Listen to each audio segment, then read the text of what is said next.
Over here in the north, a GSL Code S champion. He is My Insanity 짝지.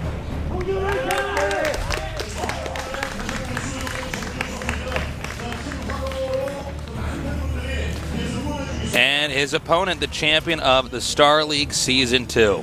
He is Maru Prime.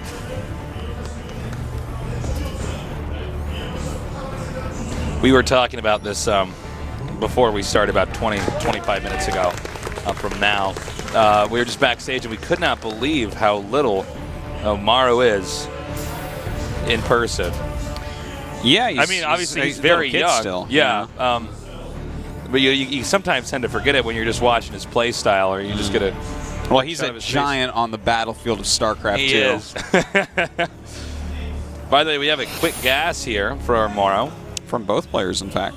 Oh, excuse me, for both players as well. I'm sorry. Odds are that we're going to probably see Banshees out of these guys. There can be some other builds like quick drops and whatnot too, but it just makes sense for this map. There's so many places you can fly in with your Banshees that it's just like it's a good opener taste. Out of all the especially when you're aggressive like these guys. Yeah, out of all the starting locations you can get on different maps, what Artos is pointing out is that there's basically 360 degrees of entry points from air here to your base, which really makes it hard to predict where they could come in from, which makes an air assault early on really strong. A lot of times, let's say you're both sharing the top on Whirlwind, somebody can just burrow a Widow Mine at the upper corner on Whirlwind, and a lot of times the Banshee will just fly in there and die. That is exactly the case. Here, though, where do you put that Widow Mine? That's going to be a big guess. Now, both players have actually scouted rather quickly, and they see that they're doing mirror builds. So things start changing here. Mirror matchups in StarCraft 2 right now.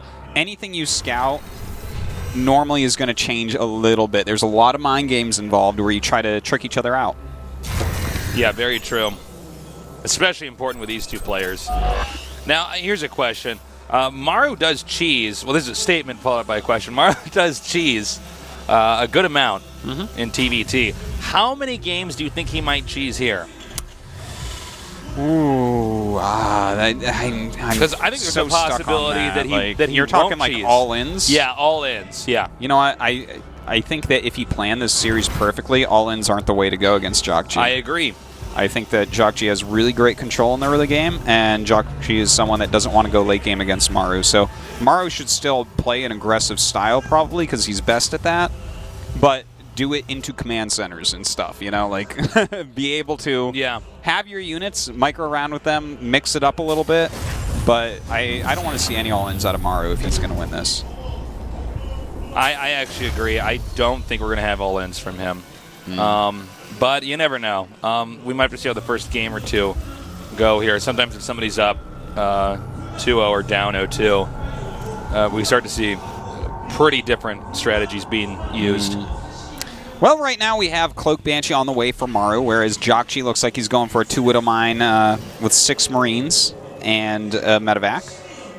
Now, of course, if these mines get good hits, this is pretty fantastic, but will he be able to do that? Because currently at home, Maru is setting up some defense as well. He's expecting probably a Banshee to come in.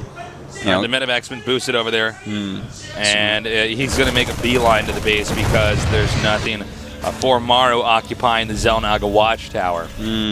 Well, here we go, Tasteless. This is coming in. It hasn't been scouted quite yet. A really well-placed Widow Mine. Oh, boy. Oh, you're in trouble. Oh, my God. Oh, my God. That's about as... Sorry, JOGUNSHOP. It's hard to emphasize just how behind JOGUNSHOP is now. Everything he has invested in was killed. It did 0 damage. He's not on 2 bases, and now this Banshee's going to come in. If this Banshee does not get it, okay, good hit, good hit. Yep, so I thought that might be just barely out of range of the Widow Mine. A bit of an equalizer, but the Banshee's still alive, can still do damage. Yes, and of course with Cloak now he can bait out scans so that they can be used instead of mules. We don't really see a lot of Marines, though. Specific unit here. Yeah, that's very true, Artosis. Those Marines were killed off. Most of them in that drop over there. Now we have a... Okay, I was about to say I don't know why he would send that out, but there was a Raven moving out on the map, probably just a bad rally, now going back to the base. Yeah, I think you're completely right on that. And he is making a tank and a Banshee, both players grabbing command centers from here. So it's kind of stabilizing, but I do want to give like a little bit of a lead here, certainly to Maru. Because although he did lose that cloaked Banshee, you know, the cloak is still going to come in somewhat useful. Yeah. He took 0 damage, whereas he did kill a couple SCVs and force a scan. So I kind of like his position a little bit more here. Nice little Widow Mine placement there. Going to force another scan. And, you know, this is... You know, so far, this game is looking pretty much like what you would expect out of these two. For sure. Not heavily focused on economics. Instead, it's a lot more of engaging, harassing. Mixing it up. Oh, nice. That was a really good flank. And he will get that. Nope. What? Nuh-uh. Uh-huh. Wow. Okay. And now it's going to be taken out. Very anticlimactic there. The command center is going to be put here onto the low ground. In fact, both these players expanding at about the same time. Actually, exactly the same time. It does look like Maru is interested in pushing out here. He does have the Raven. As well as the Banshee and these Marines in the siege tank. And don't forget that Jokji lost a lot in that drop early on. He did. You know, the lack of the medevac and the 6 Marines. The 6 Marines would have helped a lot. I'm not sure exactly how much damage this is going to do. It looks like he's going to perhaps walk around to the back and just deny scouting for now. Yes, in fact, that maybe. Well, we'll see exactly where he wants to go with this. There is that ramp there. Looks like he hasn't quite decided yet. And there you go. He is going to go up this ramp. In the meantime, a drop from Jokji coming up. That could do a lot of damage with all these units not at home. Oh, nice. Now using these auto turrets here to bait out shots. Very nice from spread. The siege tanks. And actually, there was only not a full amount of Marines inside there. Now pushing, inside the bunker, excuse me. Now pushing up here. Now the SCVs here of Maru attacking these Marines and now evacuating over to the second base. Meanwhile, it looks like Maru is going to barrel here into the main.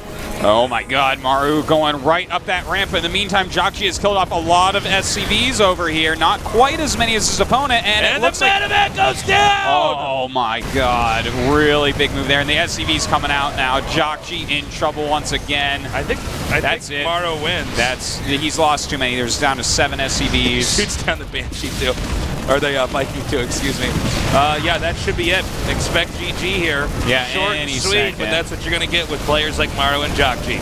Really well done, I have to say. Some cute micro going down by Jokji, warming up his fingers still, but he knows he's done. GG! GG, wow. Wowzers.